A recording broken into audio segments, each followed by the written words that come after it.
Hi. Hi. Hello. Hello. Hi everyone. Hello. Hello, David. Hi. Okay, thanks. You okay, Tom? Okay. Yeah, you're fine. Trouble signing on, David. I had a bit of trouble signing on. I'm really sorry about that. Yeah. I forgot to whatever the password button. Oh So my we God, have to go in, but- Alice. You Okay. can't be forgiven for that. Oh my God. So Julie Waas. Look at my email. Julie Waas. W-A-S.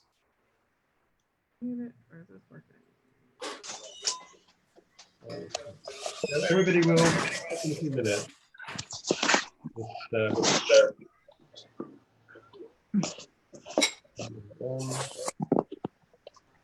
David, Hi. good evening. Any chance you can change my title?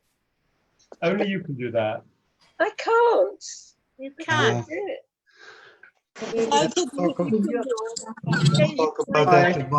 Lee manages to change it when I go into JGSGB meeting.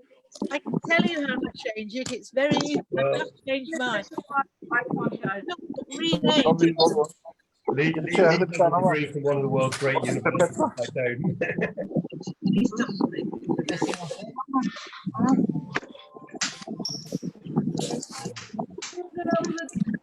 Annesinin ne gidiyor? Bir oraya gidiyor, bir buraya gidiyor.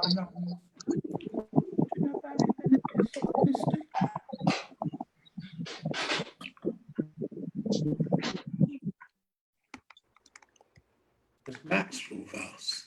So it's not raining in California. Oh, weird. Oh, never rains in Southern California. I know. Yeah. It's raining here. It was. Clearly, Ray and I know the same songs. Evet, Ethan. This might be of interest to on the site because they picked up my message. Well, whilst we're just sorting things out, remind everyone that this is being recorded. So if you don't wish to appear, please your video. Bernard, you're looking frozen. Oh my God, it's a bubble gum. Holy shit. So to people without picture.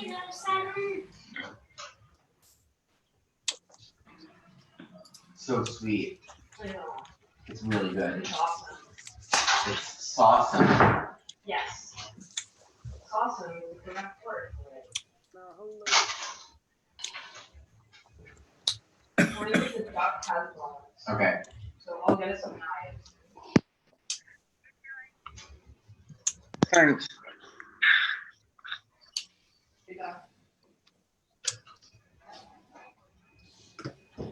Oh my God, it's delicious. I know. So, can we everybody? Amazing. Here you go. I don't actually think I need more. Oh, okay. Well, I'll keep it handy.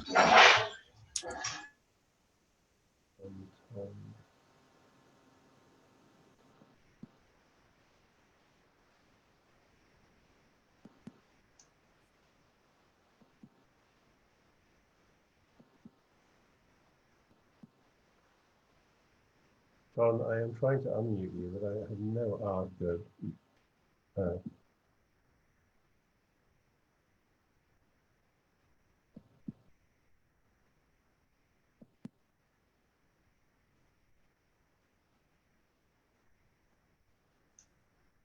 Okay, John, you're unmuted, and I will unmute Michael.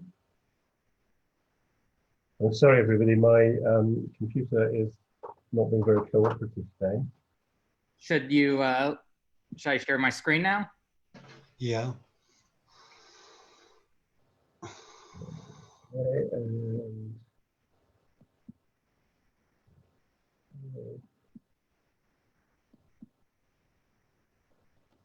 so,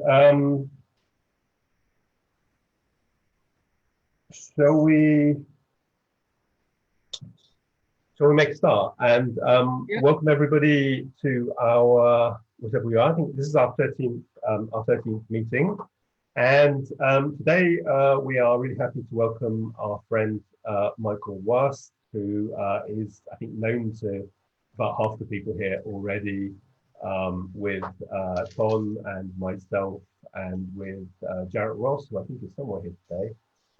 He is one of the administrators of the Sephardic diaspora group. He has recently completed an MA at the University of Haifa. He is involved in virtually every single Sephardic initiative and project you can think of course, including specifically the Avotenu DNA project. And he has established himself as an authority on matters Sephardic at, if I can say it, a very young age. With Caitlin Hollander, he has set up a consultancy on Jewish heritage. He'll talk a bit more about it later. Of course, he is also an expert on Sephardic genealogy in the Ottoman Empire, and if you have any questions or need research, then please go to him on that. I'd like to remind everybody that, as I said before, that this is being recorded, so if you don't want your face to appear, then please turn off your video. Last few meetings, we've been getting up to about 100 people.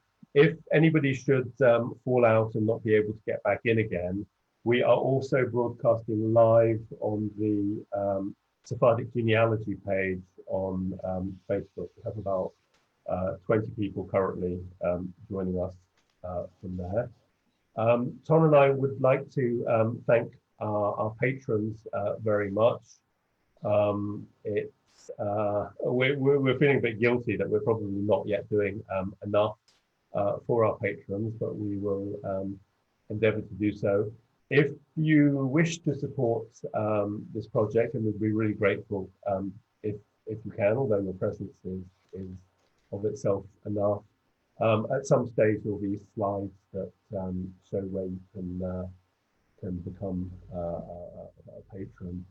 Michael will be talking for, well, we're not quite sure how long he'll be talking, about 45 minutes, an hour. And then after that, perhaps we can have, sorry, I will sit closer to the computer. Somebody said I'm not speaking clearly or loudly. Michael has just left his seat. I went to go get my headphones just to address that issue in advance. So okay, yes, I'm sorry if I'm not clear. I will hand over to Michael. If anybody has any questions, please just type them in the chat, and we shall answer them in due course. So Michael, over to you. Thank you. Okay, David, please let me share my screen.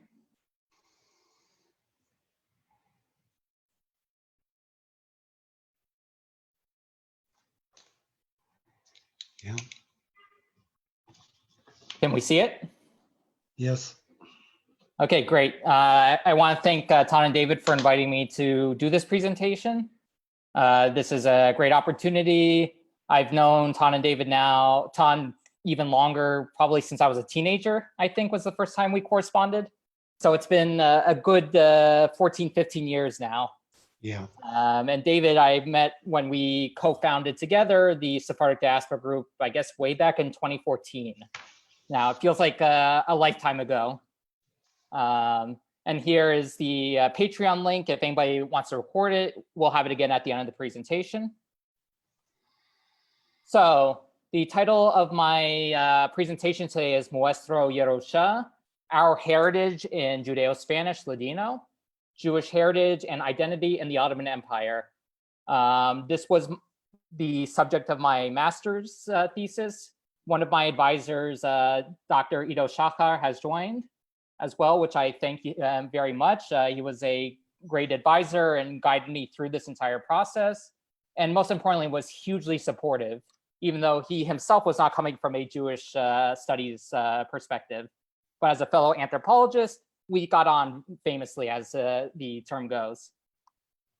So the three sites I will be talking about today, the first one is Thessaloniki, or as we call it, Salonika, which was the name in the Ottoman Empire for the Ottoman Jewish community. The second city is Izmir. And the third city is the city of Tyre, or Tire, Turkey. Not Tyre, Lebanon, Tire, Turkey. And here is a map just to give you a perspective of where we're talking about. So I would actually like to make this a bit interactive. And I would like to ask the question, what is heritage, to everybody here? If David, you could give me about 3 to 5 responses of what people write in the chat, that would be great. Or perhaps Tom could. Or Ton can as well. Will do. Traditions passed down from the previous generation.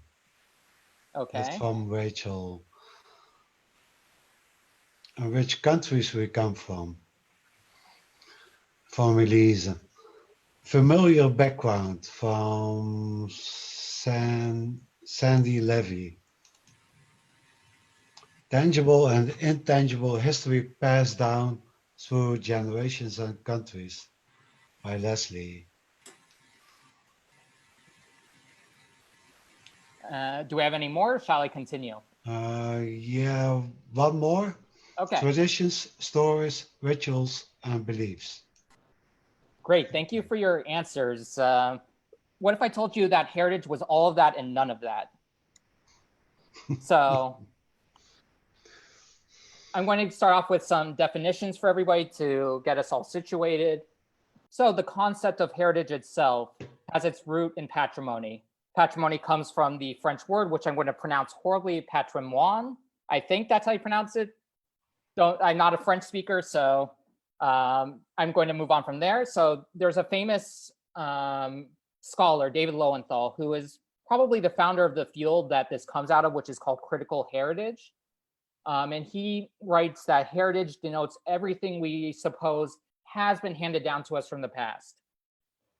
And Elizabeth Chilton and Randall Mason write that it's the full range of inherited traditions, monuments, objects, living environments, and most importantly, the range of contemporary activities, meanings, and behaviors that are drawn from them. And in my thesis, I propose that there's a model that called the longue durée of heritage creation. The longue durée comes out of Eric Hobsbawm's work, the long 18th century, that history is itself on a long continuum. It doesn't necessarily fit into tight and needy periods. Not, a century isn't 100 years. It could be, 60 years. It could be 140 years. And so I start off with this metaphor that the past is alive, even when the original actors themselves may have passed into dust. I take this metaphor particularly from, there's a wonderful example, more so for the American audience. In 2016, in an intensely powerful and moving representation for just how alive the past is, Ruth Bonner, the 99-year-old daughter of an African-American born into slavery in Mississippi with 3 generations of descendants in tow, rang the bell to officially mark the opening of the National Museum of American History and Culture as part of the Smithsonian Institution and located on the National Mall in Washington, D.C. This is somebody who, for slavery, is within living memory. Her father was a slave. And yet in 2016, we have the child of a slave. Or it's not so distant, even though we may think it's, the distant past, it actually is not. It's very real and lived history. So I propose that heritage is, in fact, how humanity engages with history and interprets it to respond to the circumstances that they find themselves in. So in my research, I asked 3 key questions. 1, what were the circumstances that led each of these communities to engage with their history? 2, who are the actors involved in heritage projects in each of these cities? And 3, what are the similarities between the 3 case studies and what are their differences? What may account for these differences? So I guess 4 questions, just like Passover. And throughout this, I use the following heritage concepts: the long history of heritage creation and native voices, outsiders and insiders, and the tensions between local knowledge and expert knowledge, and expert in quotes. I also talk about digital memory and community, and stewardship and genealogy. But why did I choose Salonika, Izmir, and Tire?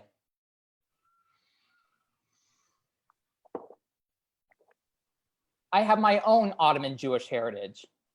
Every work I do, I approach reflexively, which is a term from anthropology and social sciences, meaning that we are making fully clear our interests, our biases, our perspective in our research. Where are we coming from?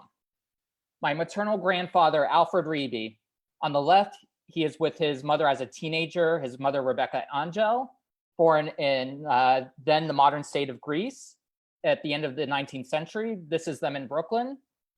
The second image in the middle is my grandfather as a Navy man, as a naval officer, ironically stationed on the Mediterranean, and many stories he passed down to us about Italy, Turkey, and all sorts of hijinks he got caught up in as a Navy man on a spy ship. And the third image on the right is my grandfather and his 2 older brothers, his older brother Jacob's children, Jake and Rachel, and their father in New Jersey. This was something I grew up with, even though my grandfather only spoke of that his father was from Turkey and his mother was from Greece, and that even though his native tongue, his mother language, being born in New York, was Judeo-Spanish, Ladino, Judaismo, whichever you prefer to call it. He unfortunately he grew up in a time in America when becoming American was of paramount importance and interest and to assimilate. From his father's family, who I believe some of my relatives are here on this call today. So this is one of my favorite pictures in my collection that was passed down to me by his brother, my great uncle Morris. It's a family portrait of the Rebbe family in Izmir in the courtyard of their cortege or mansion in the Karatash district of Izmir. In the center, the old man is my great-great-grandfather, Yaakov Rebbe, a chazan of the community and one of its most famous chazanim at the time. He was renowned. His wife, Sultana, is to the right of him. And all of their children in Izmir at the time, Avram is on the top left with the cane. Kaden is sitting next to her father. Regina, Reina, Moise, and Joya are all in the back row as well. And Kaden's 2 daughters, the granddaughters, are in the front. And what makes this particularly special is this photo was taken 1918. I know which date because it was written on the back and it was mailed to my great-grandfather. In this photo, because my great-grandfather at the time and his older sister, Sarah, had emigrated to the United States already, they were both married by then. So they had sent wedding portraits back. And in order to include them in the wedding, into the family portrait, Kaden's 2 daughters are holding their wedding portraits so that everybody could be included who was alive at this point. Unfortunately, one of the sons, Joseph, had died fighting for the Turks in World War I, so he is not in this picture. And other children had previously passed away long since before. And so the image on the left is actually my great-great-grandfather's handwriting from a manuscript book of his songs, a praise that every chazan had in the Ottoman Empire. This is a poem that he wrote, and it comes from the personal collection of my friend and the wonderful researcher on Izmir, Dr. Dov Cohen of Bar Ilan University. This is my great-grandmother's family. Her grandfather, this picture on the right is her grandfather, the chief rabbi of Larissa and Komotini in what is today Greece, David Angel, who was born during the Ottoman period in Larissa, as far as we know. He was a well-renowned writer and a halakhic authority. His manuscript, which is on the left, is one of his surviving writings, which sits today in Ben Tzvi in Jerusalem. I had the opportunity now 8 years ago to actually hold this manuscript during the Second Gaza War when I was visiting Ben Tzvi and sitting with Dov Cohen. And in the middle is his signature in beautiful soletreo, which was the Eastern Sephardic script, the cursive. And it says David Angel is his name. It's surrounded by candlesticks. And at the bottom, it has the marks, which actually is a heritage thing that people like to say.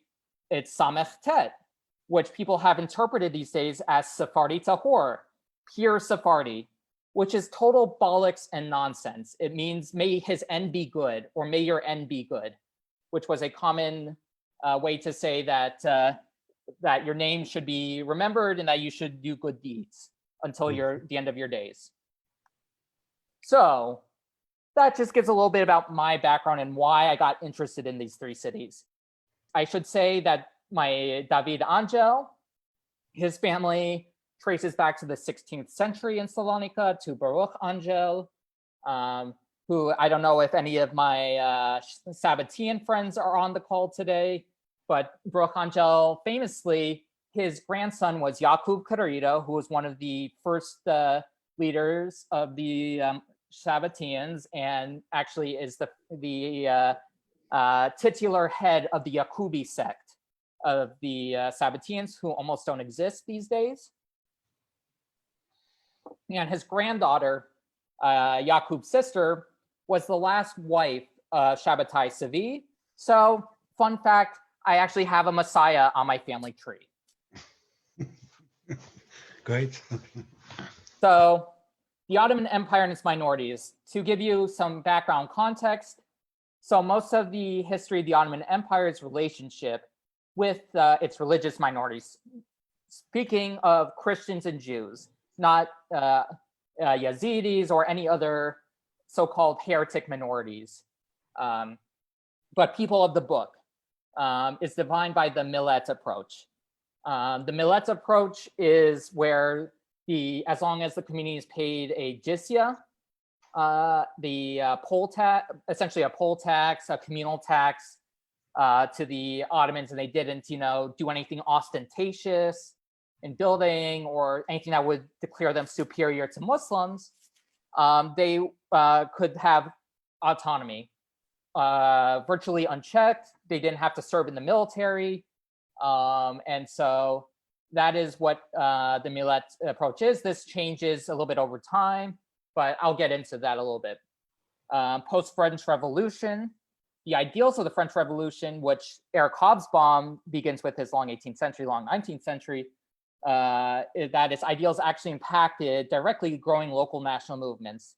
The first being really the Greek national movement, which originates with essentially Greek Italians who didn't speak a word of Greek, but living in Italy, and the ideals of the French Revolution permeated it, and they became very fervent about reestablishing Greece, ancient Greece in its homeland at that time, which was Ottoman Yunanistan.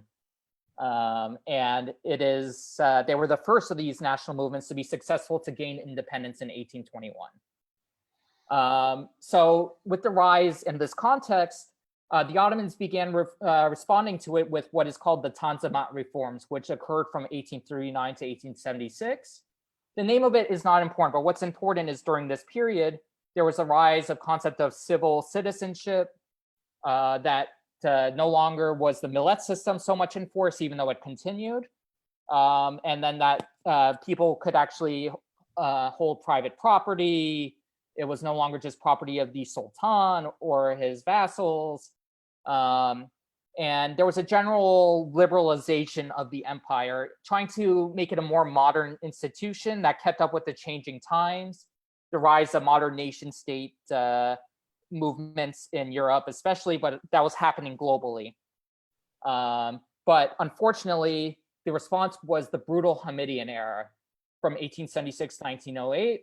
Abdul Hamid II followed up his uncle's rule with a brutal and almost complete reversal of the Tanzimat reforms. Even though some of them continued, there was still civil Ottomanness.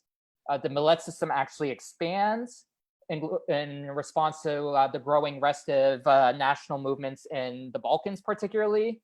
For example, the Bulgarian church, which at that point was under the Greek Orthodox blanket, was granted its own millet. And then the death throes of the Ottoman Empire. The Hamidian death throes of the Ottoman Empire were sadly marked by incredible violence, ethnic cleansing, and genocide. One of the first modern genocides in history with the Armenian. So, all that being said, now we go back to Salonika. Salonika has been termed the city of ghosts. So amongst the Salonican Jews, Saloniklis, meaning those from Salonika in Turkish, modern historical consciousness begins developing in the late 19th century. By historical consciousness, I mean not just talking about events in history, but actively engaging with them, the academicization of studying of the past, trying to do all that. That's what I mean by a historical consciousness. There was an elite-driven effort that was influenced by the influences such as competition with the other milletler, the plural millet in Turkish, especially as the modern successor states were founded in like Greece, Serbia, and Bulgaria. And then also the academicization of Jewish history and culture that came from the Haskalah movement emanating out of Germany. And through other venues, the Haskalah movement operated as well, such as the Alliance school system. And there's a growing influence of that there is such thing as a Jewish history and not just a story of what happened to us in the past. In Salonika, there were 6 key figures in this movement. The first was Joseph Nehemiah, a historian. The second was Isaac Emanuel, who many of you may be familiar with from the Western Sephardi diaspora, who in 1936 left his native Salonika and took up the post of rabbi at Mikveh Israel in Curacao. You have Michael Mocho, another rabbi. You have Hacham Shaul Amaria, one of the last chief rabbis of Salonika, the teacher Baruch ben Yaakov, and Mercado Koval, who was a wealthy merchant in the city. In Devin Nar's excellent book on Salonika, which I highly recommend everybody here reads, he discusses in depth all these figures, though not so much Shaul Amario from the historian perspective. So I would just like to give a little bit of credit to Shaul. Shaul was clearly intending to publish his own massive corpus on the history of Salonika. He collected romanceros, epitaphs, recorded the register of all the rabbis of the city and their communities. He recorded the haskemot, the regulations of the communities, and collected a whole bunch of different historical facts that were important to each community member that had happened over the previous 450 years. And also, for my Sabbatean friends, when the population transfer happened in 1923, members of the community gave a bunch of manuscripts to him, which is part of the reason why they exist today in Yad Ben Tzvi, after his son, after the Holocaust, donates it along with his entire collection. It is clear that Amarillo intended for this to be published as an anthology, just as Joseph Nehemiah did, just as Isaac Emanuel did, just as Michael Mocho did. And unfortunately, because of the Holocaust, this was cut short. So at the center of the heritage movement in Salonika was its cemetery. The ancient Jewish necropolis of Salonika was the community's most outstanding landmark on the city's landscape.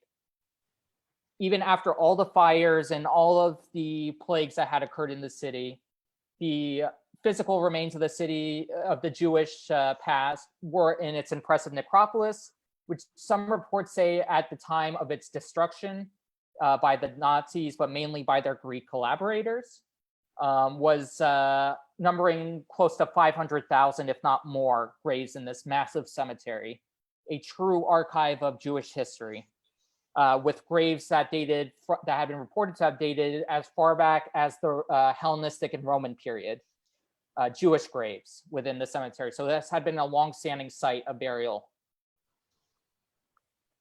And this is an image from it. It comes from the archive of Yad Ben Tzvi, from a photo collection that had been donated there. And because of this, this was the most important landmark attesting to the fact that Salonika was a Jewish city for more than 450 years. Unlike other cities in the Ottoman Empire, Salonika was majority or plurality Jewish for most of its history as an Ottoman city. So efforts to begin documenting the cemetery included manuscripts, pamphlets, and monumental books. And these efforts don't begin late, they actually begin in the last years of the Ottoman rule. And some examples include Yitzhak Amario's Matzevot B'nei Mishpachat Amario, Hacham Amario's Nusach Matzevot V'Kinot Shel Hachamei Saloniki, the booklet Yisrael, published by Baruch Ben Yaakov in 1933, Bebeit HaOlamin Shel Yehudei Saloniki, published in 1932-1933 by Michael Mocho, who would then go on to write the monumental Matzevot Beit HaOlamin Shel Yehudei Saloniki, published posthumously in 1974. And Gedolei Saloniki Ledorotaim, the greats of Salonika in their age, by Isaac Shemuel Emmanuel, who would write Matzevot Saloniki later, also known in English as the Precious Stones, in 1963. And now I will also talk to you about something I had the opportunity to be the first to publish about in this thesis. This image comes courtesy of one of my professors, Dr. Gila Hadar. This is an article from 1935 in the Zionist newspaper Tikvatenu. That's in Judeo-Spanish, Nuestras Fronteras, un Museo Jidio. Our faults, calling a Jewish museum. So, to translate a few choice quotes from it, he writes in Judeo-Spanish, though already influenced by some influence of modern Spanish here. En muchas comunidades, tuviendo una longa historia y un chico museo entretuvido por la comunidad y donde se topan exposados objetos de culto, manuscritos diversos y reproducciones interesantes. Ya es hora que nuestra comunidad tenga su museo, which means that in many communities, having a long history and a small museum in it for the community, and where they can do exhibitions of cult objects, diverse manuscripts, and interesting reproductions. And he specifically says, now is the time that our community will have its museum. He goes on to say about many of the figures I mentioned before, that la historia de los Jidios de Salónico va ver bien presto la luz. The history of the Jews of Salonika will be seen in the light very soon. And well, I should say. And he gives much credit and thanks to these figures for leading this this movement to preserve and document the history of the community, as well as tell its own story from their perspectives. And then one of the more interesting quotes from it, which doesn't exist so much elsewhere in any references, is that he writes, "Se puede recoger pergaminos de familias condenadas y liberadas por la Inquisición." So that the museum will also have the opportunity to preserve and record the manuscripts of family and scrolls of families who were condemned and liberated in the Inquisition. So this is not something that a lot of sources talk about, but it's clear from this that this is a known thing that's in Salonika, which is not surprising with its particularly large Portuguese community that there would be these families retaining these manuscripts and connections to their new Christian past, which many here have ancestors from that past who are members of the Western Sephardi diaspora as well as the Eastern. So one more thing about that newspaper, Tikvatenu was one of the Zionist newspapers in Saloniki. Which makes it interesting that this is the place where he would publish. But this newspaper, I'm forgetting who was the editor at the moment, but it was a newspaper with Zionist values, but was saying that we need to show not only do we care a lot about the creation of a new state in Israel, but that we're also supportive of the nascent Greek state, the Hellenistic state that had emerged, and that this is a way to strengthen the diaspora and show the longstanding Jewish connection to Salonika, and that as Zionists, we are also strong Greeks. Unfortunately, the destruction of the community at the hands of the Nazis and their collaborators put a sudden stop on the mature heritage discussions that had emerged in Salonika. And from 1945 until the 1970s, the heritage discussion was dominated by survivors trying to make sense of the world that they had lost, to memorialize their families and friends in history that had been brutally erased by the Nazis. And Molcho, Nehema, Emmanuel. Molcho, Nehema are survivors, and Emmanuel had already been out in the diaspora, were again key figures during this time. They write multiple books. Molcho and Nehema publish A Memoriam. They published multiple scientific articles. Nehema, who of his monumental 7-volume set had published 6 volumes before the Holocaust, and then would go on to finish his 7th volume, which was published posthumously as well. And 2 Yizkor books were published by the survivors during this time. One a few years prior, Salonika, Ir Ve'am Yisrael, the mother city of Israel, and Zichron Saloniki, the memorial of Salonika. And all these figures, again, contributed articles to it, but this was a survivor initiative. What's important here is that outside of Nehema, most of these people who are continuing this discussion are living outside of Salonika now. Molcho at this time is already a rabbi in Argentina, where he lives out the rest of his days. Emmanuel is in, I believe at that time, he was in the United States already. And Nehema remains in Salonika. And the Yizkor books are mainly published by survivors out of a publishing house in Tel Aviv. Now, within Salonika, we now return to revisiting El Museo Yidio. In 1975, this is already a few generations after the Holocaust. We're already in the 2nd generation. The former community president at that time, Dick Ben-Venise, created the first attempt at a Jewish museum in Greek Thessaloniki. Since I neglected to mention, the previous articles written by Isaac Alshich, who called for one in 1935. And shortly afterwards, Miriam Novtich, at the invitation of the community, created an exhibit detailing the history of the Jewish Thessalonica from the Romans until today. This is important because this was in a 2nd floor office and effectively creates a Jewish museum in Saloniki. And later, in 1986, the first public Shoah memorial was erected, the Platia Evreion Martyrion, which is mostly forgotten by Greek Thessalonians, and there's uncomfortable forgetting, as many academics have reported and people in the community have reported as well. Now, following the 500th anniversary of the expulsion of the Jews from Spain, the community became much more interested in issues of heritage and history.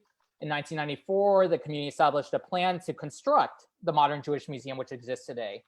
And Andreas Safichas, former community president, in his memoirs states, he was president during this time, that there has been a Jewish presence in Thessaloniki for hundreds of years without a single break.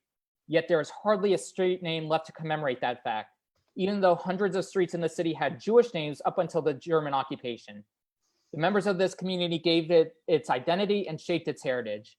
but there are few visible signs left to tell the tale. I reiterated this sad fact to every dignitary I spoke to, and then he finishes up that he says, "We felt a museum might help keep the past alive." Again, this is an important theme within heritage, that the past is alive. So in 1997, a new Shoah memorial in the city was unveiled, and the first iteration of the Modern Museum opened in 1997. And the Modern Museum, seen in the photo taken by Sam Saltiel to the left, was formally opened in 2001. And it's 2 floors. I haven't had an opportunity to visit there yet, but everything I know from the people involved, it's a wonderful exhibit, and they're doing a lot of interesting and exciting things there. And they've had an incredible opportunity, actually, the past 9 years. I don't know if Mayor Boutaris is still the mayor, but he was elected in 2011, and he has made part of his administration approaching all the ghosts of Salonika, not just the Jewish, but the Muslim, the Armenian, the Bulgarian, a part of his administration. So the left was one of the first examples of this, the year-long event that happened in 2011, 2012, called Thessaloniki, Cultural Crossroads. And during this time, with a sympathetic mayor, the Jewish community has seized the chance to erect a memorial to the destruction of the Jewish cemetery on the site of the Jewish cemetery on the campus of Aristotle University of Salonika, and to develop plans for another museum focused on the Holocaust that will hopefully be built in the near future. Devin Nar told me when I was talking to him about my research, they are doing something a bit different, which is creating something new through the monuments and museums. They are testaments and memorials that are activated for the sake of heritage politics today, and to create a modicum of the kinds of institutions and dynamics that existed prior to the war. So I'm glad you joined me on the journey through my first case study. Here is my second case study on the city of Izmir. Izmir and Salonika are intimately and inextricably linked. Izmir transformed from a backwater village to vibrant metropolis in the early 17th century with the rise of the cotton trade. The Jewish community there, unlike some histories say, there was no real Jewish community there from 1492. It begins organizing in the late 16th century and formally established during the first half of the 17th century. There are 3 key groups here. In the 16th century, there were early migrants from around Anatolia, mainland Turkey. Then a significant second was a wave of migration in the 1620s from Salonika, led by Hacham Yosef Escapa, who became one of the heads of the Beit Din in Izmir and helped formalize the community. And 3, a small but important community of Portuguese Jews that established 2 synagogues in the city. So here is a view of an engraving of Izmir. I believe this is from the 17th century. There was no date, but the author lived during the 17th and early 18th century. So unlike Salonika, Izmirli Jews did not, for the most part, engage with their history and heritage. There's a few exceptions. In 1892, Izmir, along with Istanbul and Salonika, celebrated the 400th anniversary of the expulsion from Spain. They explicitly called to thanks the ancestors of the then Sultan Abdul Hamid II. This is clearly a political move as part of an elite-driven effort to reshape the community from the Jewish millet into Jewish citizens of the Ottoman Empire. And local journalists and activists included Aran de Yosef Hazan and Alexander Ben-Ghiat. They were involved in the schools, the Alliance, and other local schools. They made Jewish history a part of the curriculum and also in their newspapers. So not necessarily Izmir Jewish history, but just wider Jewish history, including stuff about Sephardic, but just Rashi, Ashkenazi Jews, King David, all different aspects of Jewish history. Now, the first example of any sort of possible incidents of this in the Izmir community of heritage was the Bahri Baba Cemetery. In 1878-1879, part of the cemetery was appropriated by Ottoman authorities to house Muslim refugees of the Russo-Ottoman War. This was not an outstanding appropriation. This was occurring with other cemeteries in the city. They were trying to find space to house. This was not a destruction of the cemetery. The community had an opportunity to move the graves and deceased from the area that was appropriated. But unfortunately, at this point, I've not uncovered anything that specifically speaks to any activism or otherwise. There may very well be yet in the archive, but my thesis wasn't specifically on Izmir, but it was a wider survey.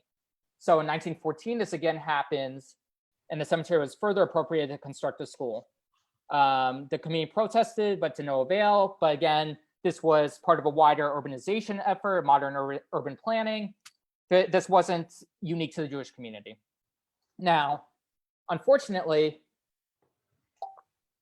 in a sad parallel to what would come in Salonika, under the Greek occupation of Izmir, the Greeks enacted a similar plan to what they did in Salonika and planned the full destruction of the cemetery to build Ionian University there. Ultimately, this university was never built because Ataturk retakes Izmir a few months later, actually about maybe a year later after the destruction occurred. But in 1921, the Greeks demolished the cemetery fully, and the Jewish community declared a day of mourning over the loss and rescued as much of the remains as they could and transferred them to the then contemporary cemetery, Izmir, that same day. Following this incident, there's little indication of any real communal engagement with its heritage for many years. More pressing concerns were the decline of the community due to outward migration to mainly Istanbul, Israel, or British Palestine, then Israel, France, and North America, as well as the political situation in Turkey, having gone through several military dictatorships and overall uncertain time. Were there other issues? So I had the opportunity to speak to one of my relatives from the community, Daniel, and he gave me this lovely quote that I thought was important to share. Our fathers did not allow us to know, and our heritage was taken away. Daniel grew up in the community during the 50s and 60s. So this was particularly at the time of when there was very little necessarily going on. There was some bits here and there, but not really a sustained movement, unlike Salonika. So what happens during this period too, the extensive archives of the community, which are amazing, impressive, go back to the middle 18th century, were brought to Israel when the head of the Beit Din of Izmir at the time, Rabbi Yosef Ashkenazi, brought them with him when he took up the post of Rabbi of Yehud in Israel. After his death, the Central Archives for the History of the Jewish People at Hebrew University purchased the archive from his family. So to access essentially the archive of the entire history of the community, you have to go to Jerusalem. The community still has some archives left, but the vast majority sits in Jerusalem today. So I would like to take this opportunity to do a little more interactivity and want to ask the question, what does the term outsider and insider mean to you? And if Ton and David, you would read the 3 to 5 responses. Yes, will do. Nothing there yet. We have a little bit of time. I suppose an insider.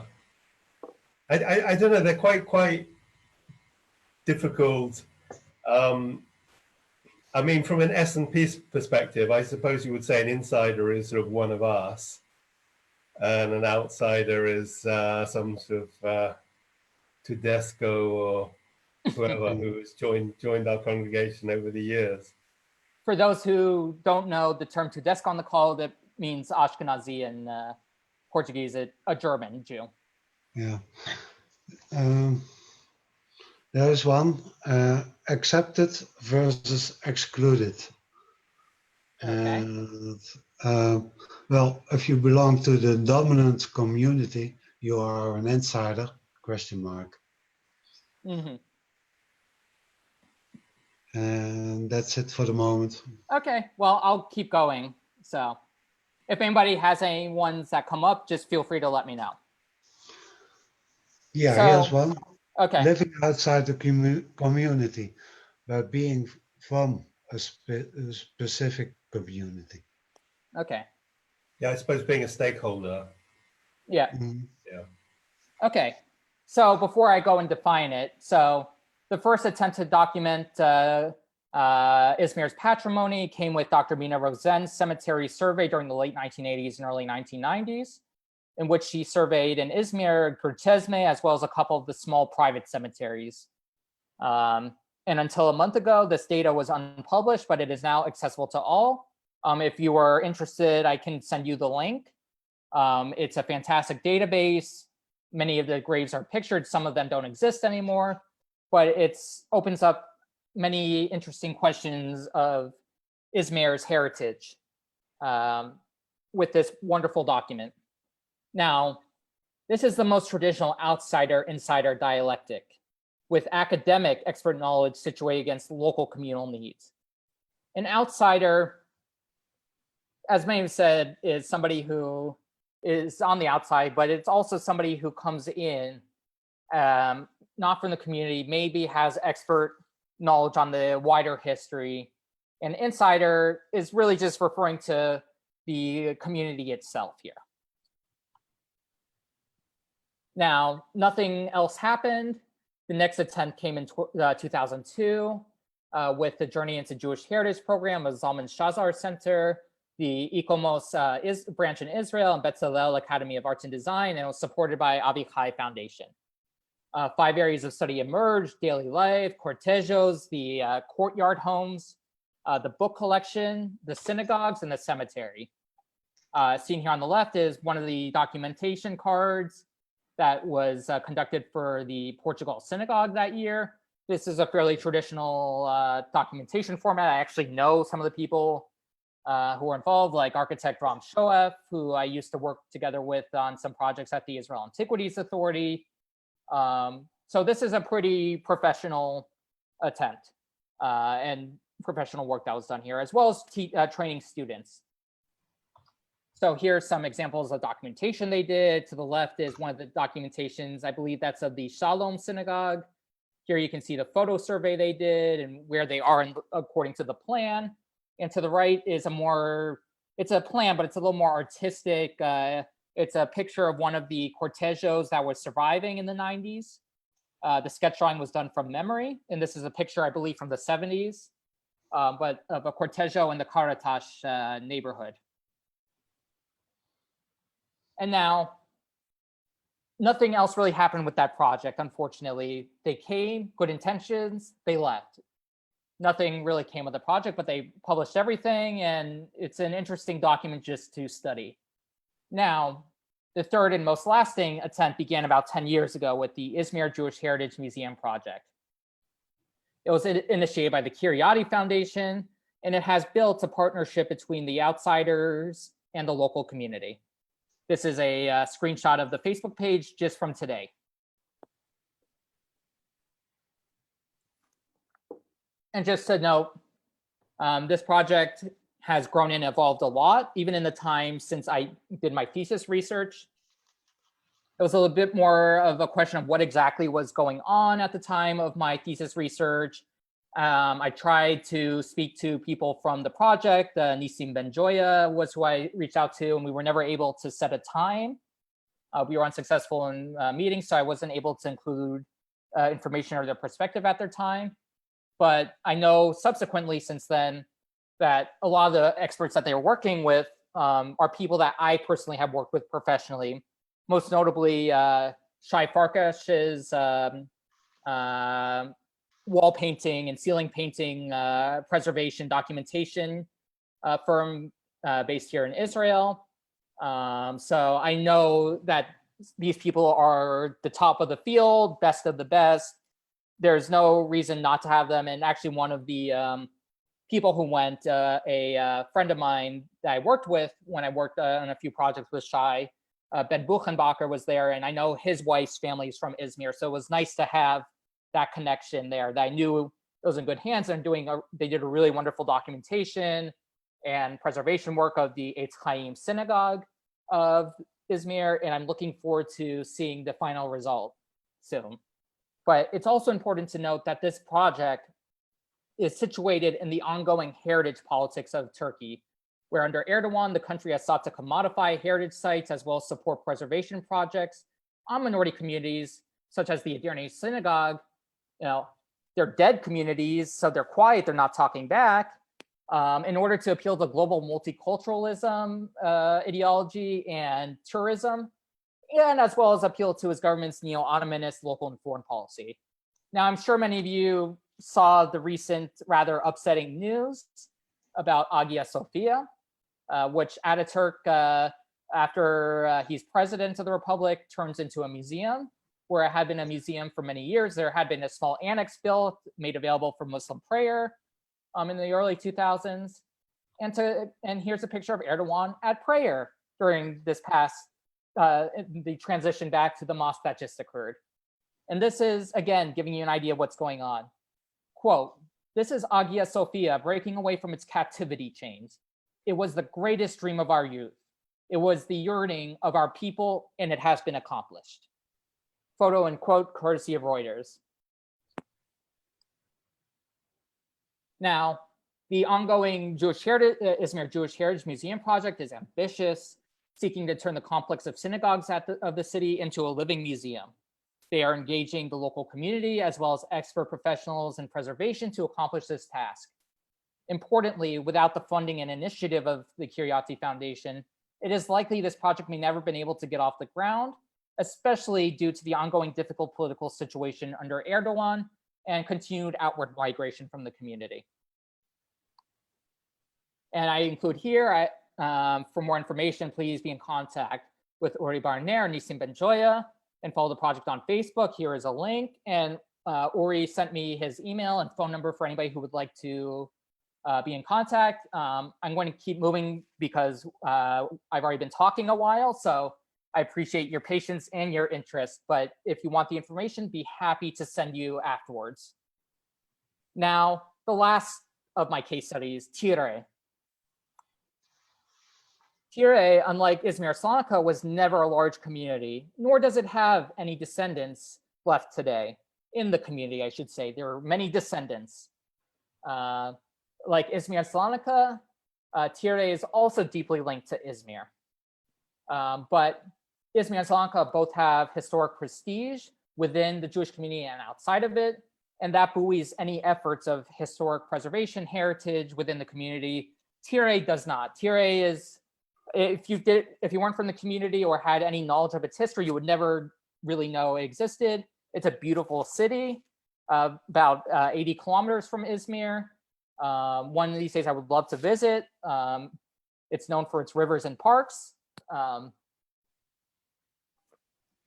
So just to give you an idea, for the most part, since Abraham Galante, who was a famous historian of the Sephardic community, he wrote in French, he wrote his history, he did an extensive chapter about DURÉE, he did a wonderful survey of all the communities in Anatolia and wider Ottoman Empire. But it has since then only been documented tangentially, and Dr. Rosen's cemetery survey. Then Dr. Gila Hadar did a master thesis in 1996 on the community in the 19th and 20th century. And the historian Siren Boren, whose work in the recent decade, who's done wonderful books, but they're in Turkish, so they're not quite as accessible. So Gila's is in Hebrew, so Galante's is in French. There's not a whole lot in English, which for most people is going to be the most accessible academic language. Here is a wonderful engraving of the city. It sits in the mountains. You can see some of the river.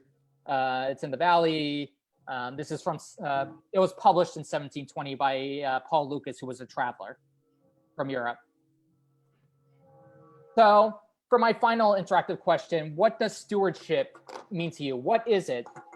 So Tom, David, if you would like to read a few responses, if anybody has any, and then I will move on.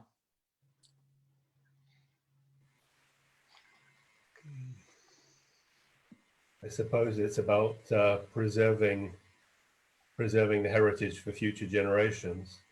Mm-hmm.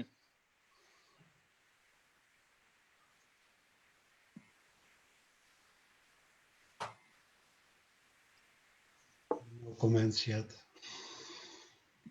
I'll give it another 30 seconds and we'll keep going.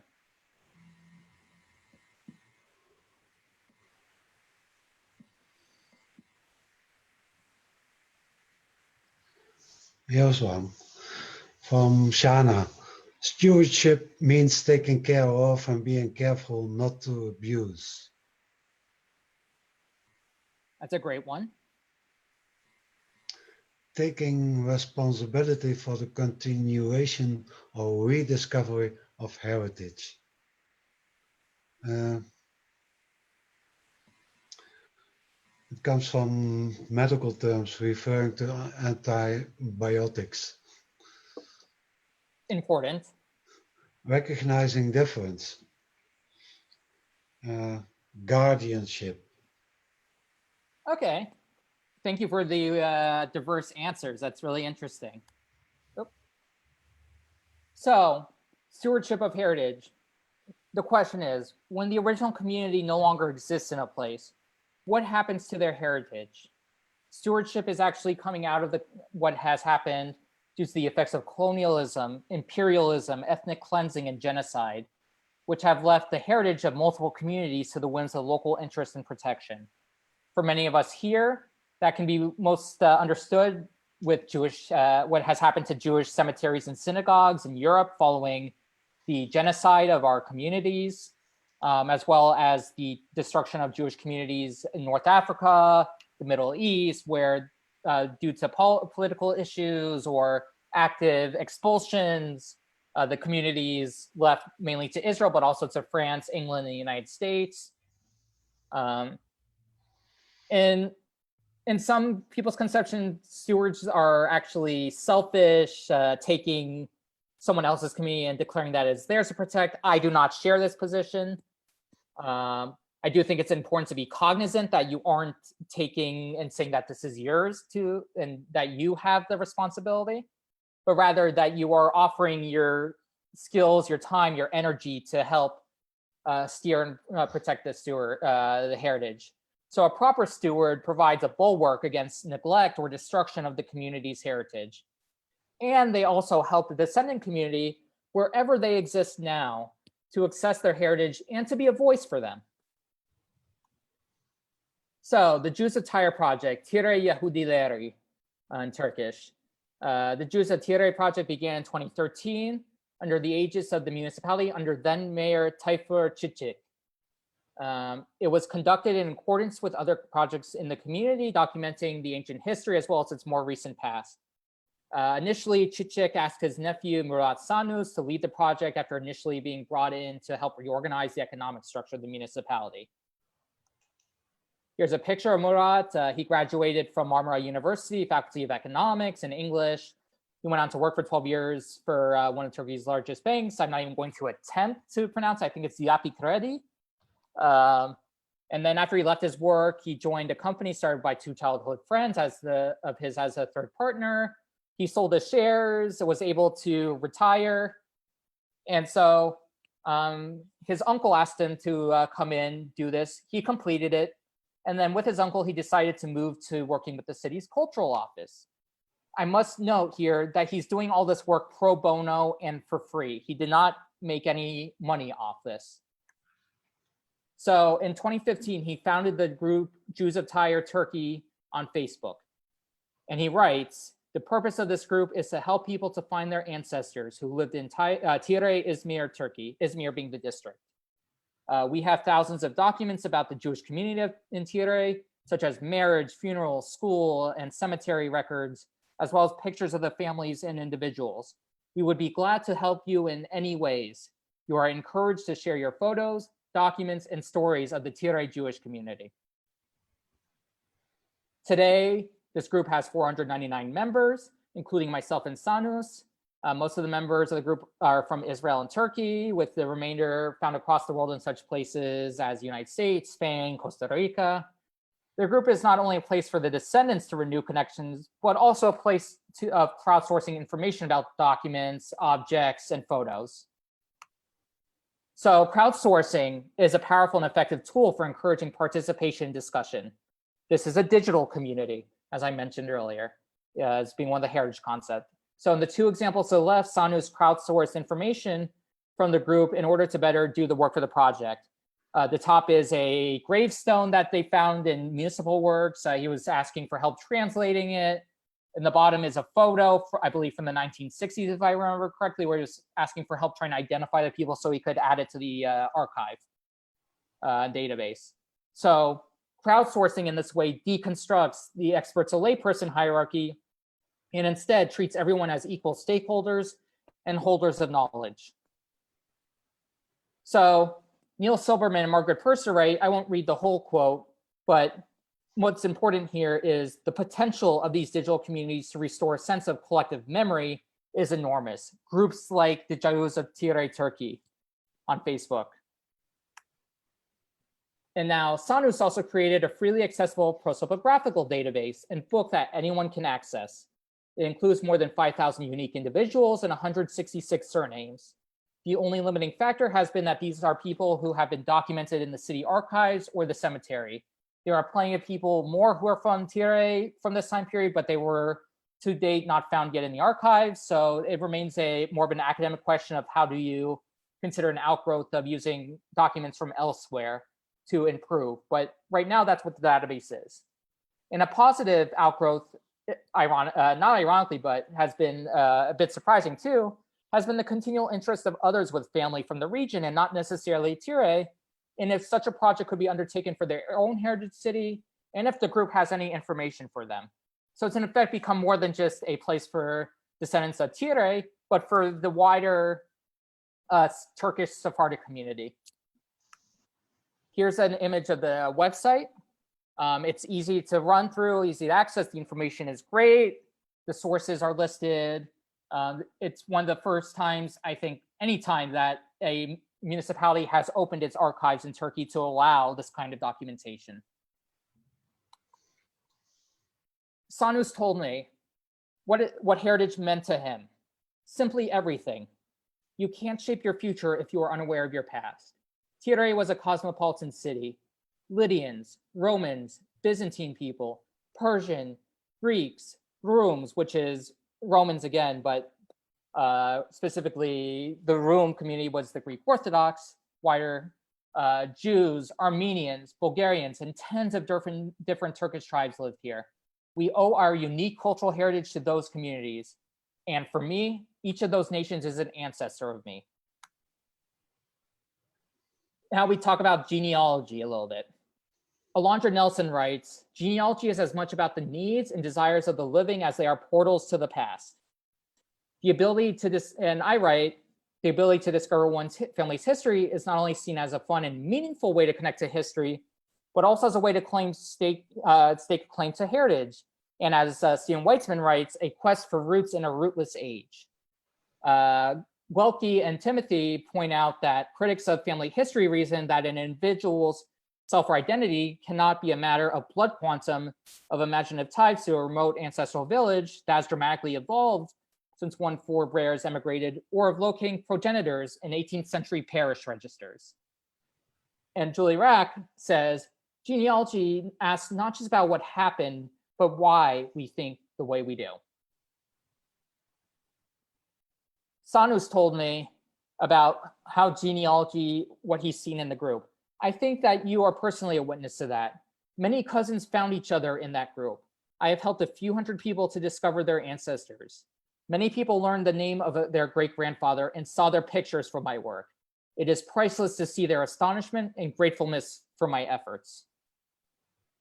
So before I move on to my conclusion, what is also important about stewardship is Sanus, at a certain point, I don't remember when, but it happened, I think in 2016 or 2017, sometime then, had been approached by an unnamed genealogy company interested in purchasing this for their website, the whole project. He refused and said that, no, this project is to stay free and open and accessible to everyone, not to be stuck behind some genealogical website's paywall. So that's, I'm not going to go into that, but that's something else to consider, as I'm sure many of you ponder why some archives you have to access through ancestry.com, and why others you can, like Amsterdam, you can just simply go to and see for free. So learning to the long durée of heritage. Heritage. It is the representation of the past and the present today. It is the way in which we interact, understand, and derive meaning from the past to fit our contemporary lives. It simultaneously belongs to its genealogical descendants and to the peoples and governments which occupy the space today. It is an instrumentalization of history.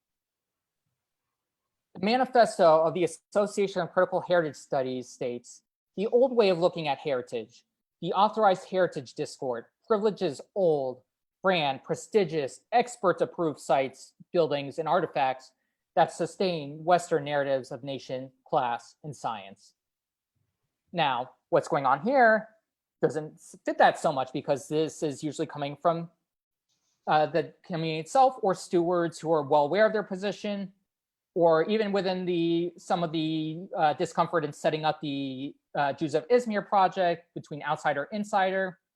But in general, heritage has this issue of authorized discord, the experts, what they say versus what the community themselves say about their own history and heritage. Heritage is also continual discussion and subject to circumstances outside of the control of the communities and their stewards. So happily, while the Izmir project and Salonika continue forward and actually grow and thrive, Mayor Chichik of Tire was replaced, and the new administration has no interest in these projects. This tells you about the fragility of these projects, that it's subject, especially with a community that is no longer in place. It is subject to the whims of good fortune locally, politically, economically. Basically, what is the interest level in preserving somebody else's history and heritage? The DURÉE project was temporarily shut down after Sanus left and the city ended the project before an outcry especially from the descendant community, led to the city renewing the website domain where it continues to be accessible today. Unfortunately, I can't say whether or not this will last. We don't know the political situation. And it's as fluid as being subject to some individual administrator's whim.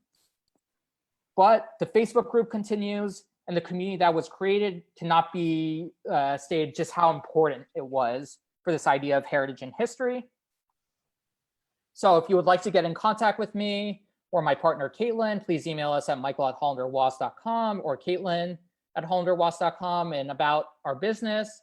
At Hollander Waas Jewish Heritage Services, we are dedicated to assisting you in your family history research, regardless of if you are just beginning your genealogical journey or simply need assistance breaking through a brick wall in your research. Let us work with you to develop a plan that is as personal and individual as your family story. I figure I could plug my business a little bit, but seriously, if you have questions, if you're just interested in the community, just don't hesitate to reach out. I am a bit busy with work this week, so if you do email me or message me and don't hear back, it's not that I'm ignoring you, it's that I'm just trying to keep my head above water. And with that, I would like to say thank you, muchas gracias to everybody who's come and listened. Thank you to David and Ton for inviting me, and I look forward to your questions. Yeah, okay. Can I jump in? You use my advantages of being an admin to ask a question. Michael, what do you think? What do you think that these museums should be promoting? If should is the right word. That is to say, should they be just focused on the history of the local community, of Sephardim in general, of the whole Jewish world, or whatever? I remember like a week or so ago, somebody, I think it was Judith, if she's here, she can correct me if I'm wrong. We were discussing the Spanish juderia industry, which I think was described as sort of a Disney, operation. But what I mean, because obviously you know in London that Bevis Marks synagogue is developing a visitor centre. What do you think it's important for these museums to show? Well, it's a complicated question. I mean, to start at the end, the Spanish Juderia project is firmly within the same thing that Erdogan is doing. They're engaging in the commodification of history. People like to add, like to cross off the list that they visited this heritage site somewhere, no matter if it's actually real. And in Spain, a lot of the stuff is, it's funny to read the Juderia because, well, Ferdinand and Isabella demolished everything. And there's no real physical remains. There is archaeological remains. There's actually, I think it's in Toledo. There is a cemetery, an ancient Jewish cemetery that was uncovered. They know it's Jewish from the burials. They're situated pointing at Jerusalem. And they actually did something really cool with it, which was they made a park with a raised platform. They removed the bones and reburied them elsewhere, respectfully. And they preserved the shape of the burials. So where the bodies were buried, so you walk around it, I think it's like 12 or 13 burials, if I remember correctly, and walk above it, you can see this is where these people were buried. And in my opinion, that's a wonderful way to really engage the history, not just, it's not commodifying it so much as it's actually telling the story that there was another people here that wasn't just, Catholics or Moors or however you want to describe it, but that there was actually people here that buried, that lived here, that very well some of their descendants may still be living there in Spain. Yes. To answer more generally about what communities should be doing, quite honestly, I think the community should be doing, first of all, what they think is in their own interest. That can be, and it's difficult because sometimes you may disagree with that, but I think at a certain point, it's more important that a community is able to survive than even it's, even if, it becomes a little bit Disney, but if a museum ends up serving an economic purpose to give people income to sustain the community, even through difficult times, I think that in of itself is already a win. Now, in an ideal world, I'd love to see them get to talk about their own history. The museum in Salonika actually does this very, very well. But it's an ongoing discussion. I'm excited to see what will happen with Izmir, with the Jewish museum complex that will happen. I think it has the potential to be, if not as good as Salonika, even better, just judging by the amount of incredible location and wealth and also Jewish history there. Okay. I will go on to a few questions that were put during your talk. Carol Hilton asked, Michael, could you shed light on what was occurring in Istanbul in the early 1700s? It's a genealogical question. I see Abbas and Abanyaka family members living in Istanbul circa 1520, and then several generations in Holland starting in 1705. Yeah, I'm actually familiar with this family. I'm familiar with, I've done extensive archival research in Antwerpen, and I have many documents from the family that I have uncovered. I'm pretty sure, as far as I know, nobody else has, because nobody has dived into some of these books in probably, 40, 50, maybe 60 years. And they're not particularly accessible unless you know how to read the documents. So, I mean, Istanbul, it's funny because people think of Istanbul as a great Sephardic community. There's another community that existed prior to Sephardim arriving in the Ottoman Empire, the Romaniote community. When we talk about Jews emigrating to the Ottoman Empire in 1492, we're probably not talking about more than 10,000 people total. It was an incredibly dangerous journey. The plurality probably stayed in Spain, if not went across the border to Portugal, where they were then forcibly converted a few years later.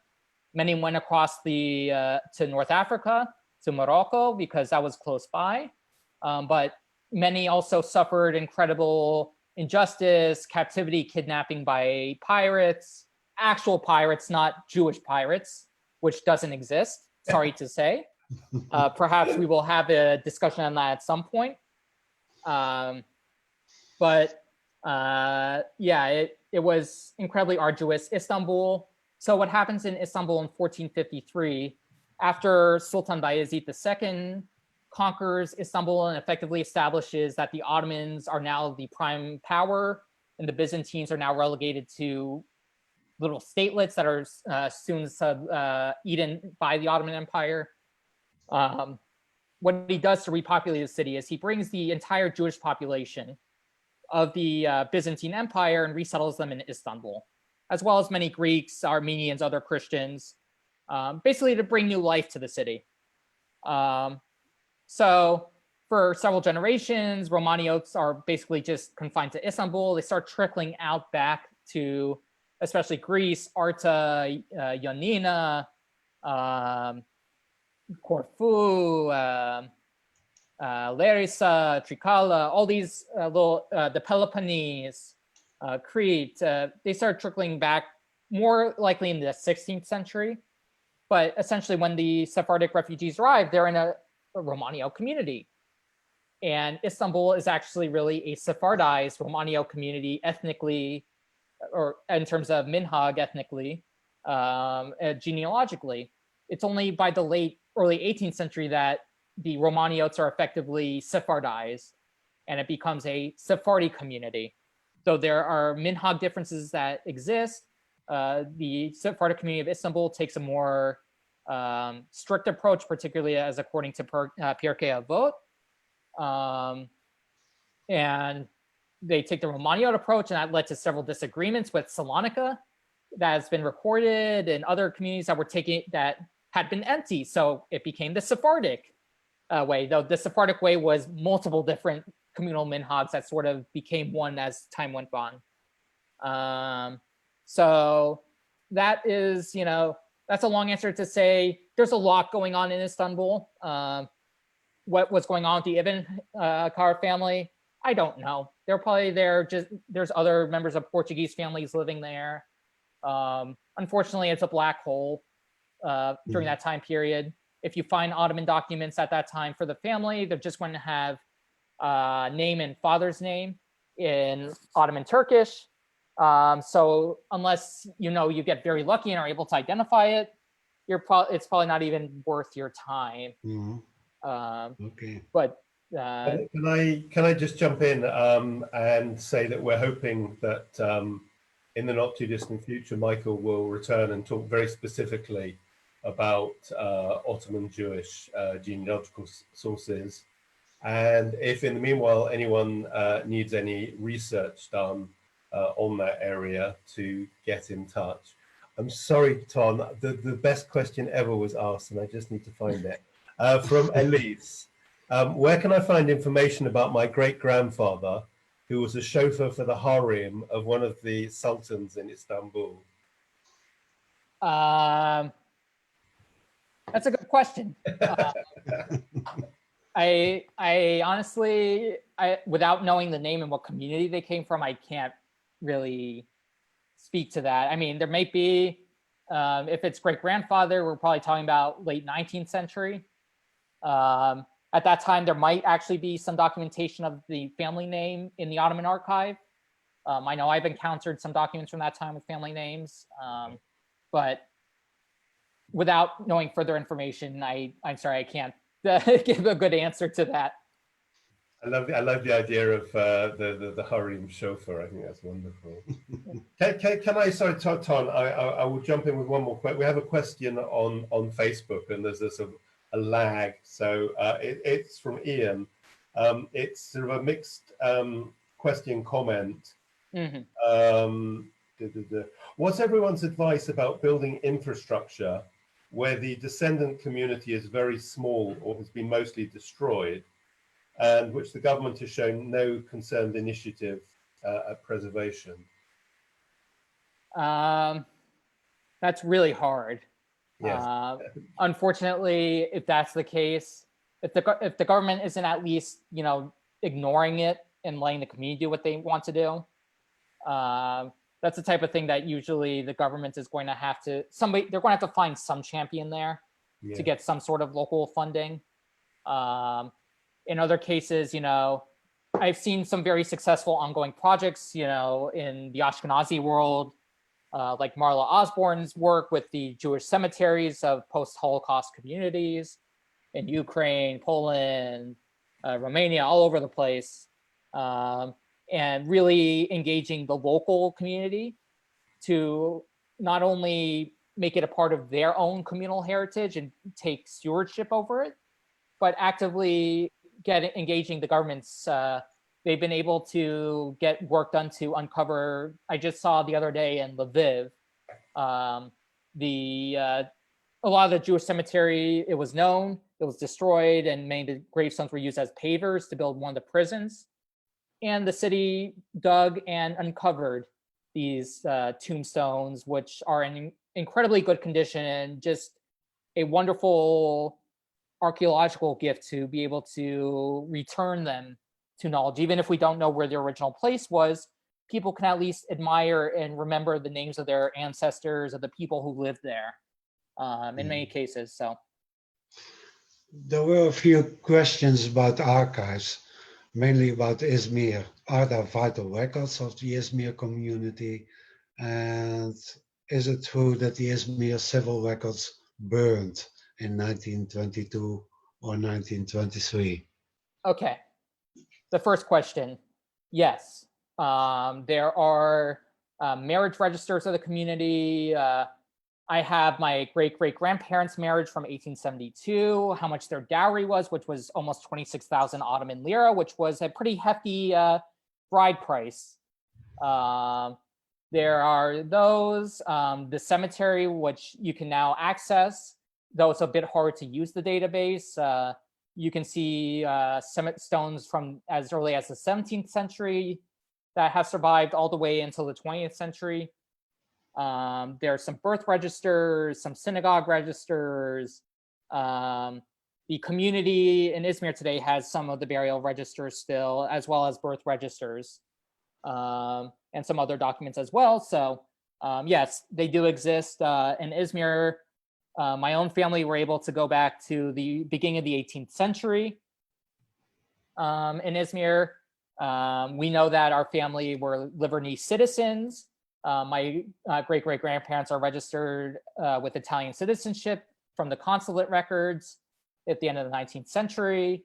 My great-grandfather, when he naturalizes, declares on his oath that he swears off any allegiance to Sultan Mehmed V of the Ottoman Empire, who was the last Ottoman Sultan, and the King Emmanuel of Italy. This was, you know, so there are other archives like that as well that have other information. So consulate. And the second question, could you repeat the second question for me again? Is it true that Izmir civil records burned? Okay. In 1922 or 1923? Unfortunately, yes. Ataturk burned the city pretty well, even though the official narrative says that he didn't, but in all likelihood, it's Ataturk burned the city. Maybe the Greeks set some fires too. It was a mess. Okay. I do know that they did, for the community members there, they did reconstruct the civil registry for those living. My great-grandfather's uncle, when he emigrates to the States, at that time he needed a visa. It was 1929. So in his visa application, he actually has the document from the Turkish civil registry, the Nüfus register, stating that the record was burned, but this is the information that we have reconstructed for him.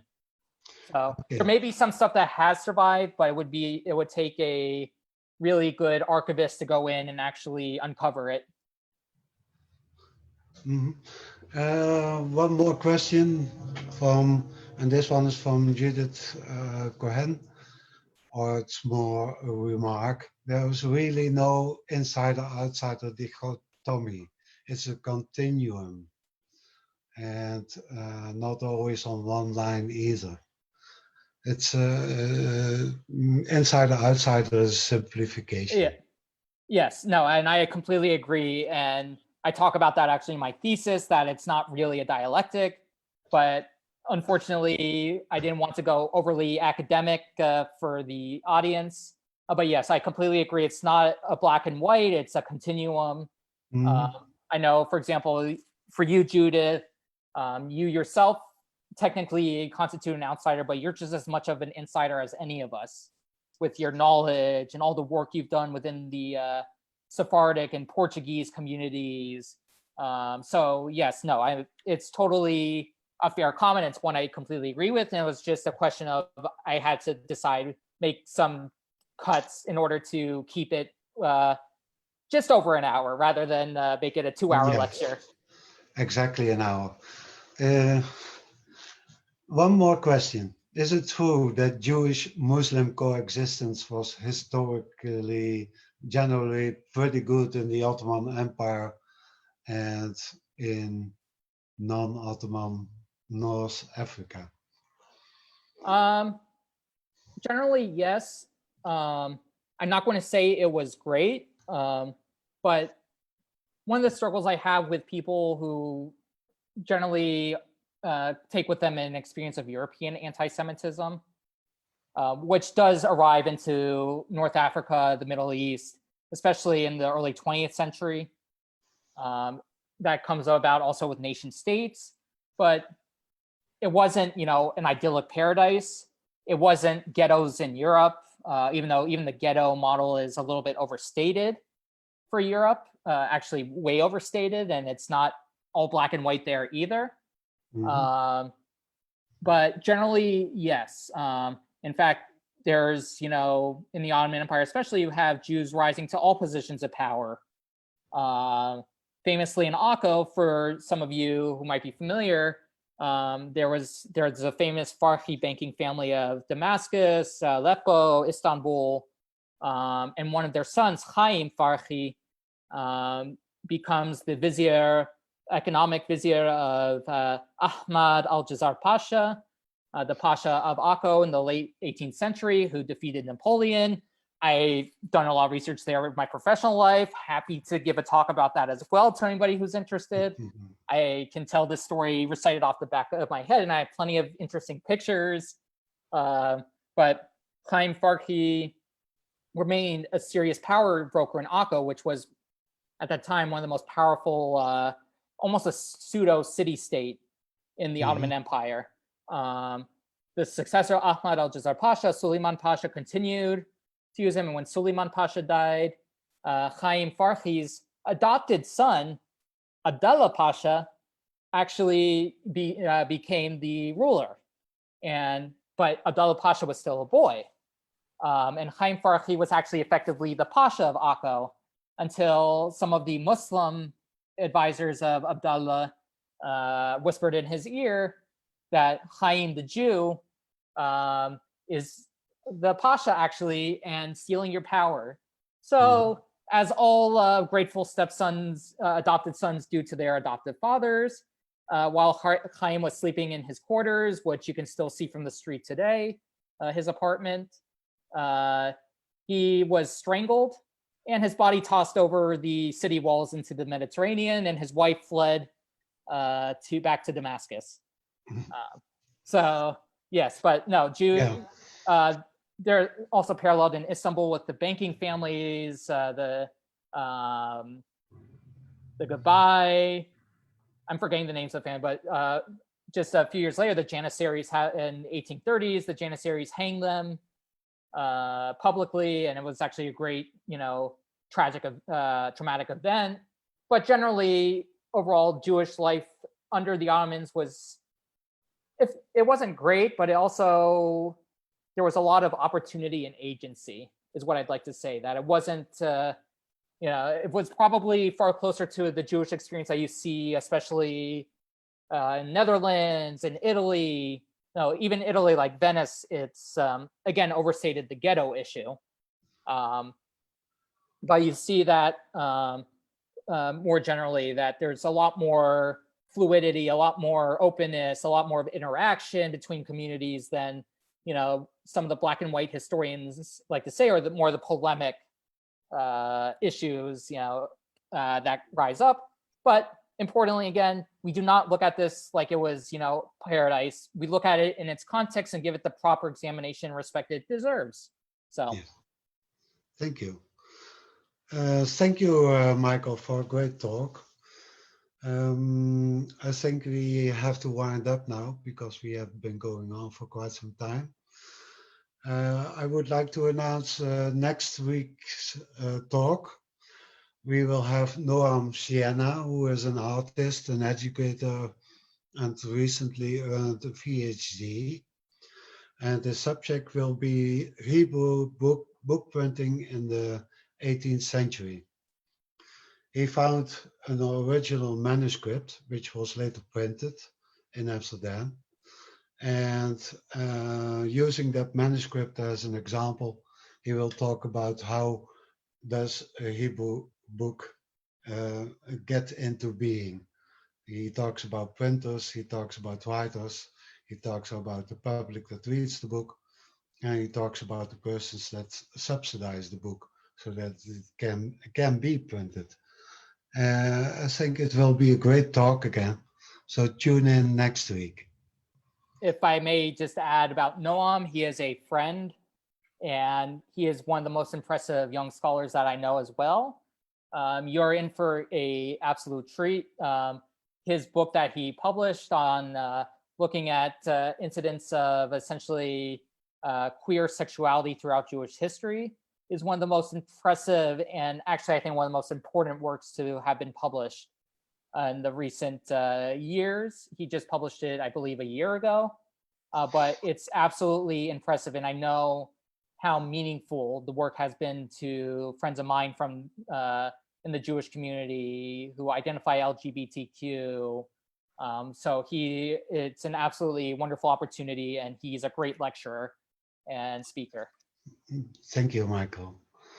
Do we have another slide? I believe we do. Yes. David, would you like to close the meeting? Okay. Thank you, Michael, and thank you for everyone else for joining us today. As the slide says, if anyone, thank you to those who are already supporting us on Patreon, and if anyone else wishes to help, then we'd be very grateful. I will, Michael, can you stop sharing your... Yep, I will screen? do so right now. And I will, if I can work out how, unmute everybody, and we can I unmute everybody?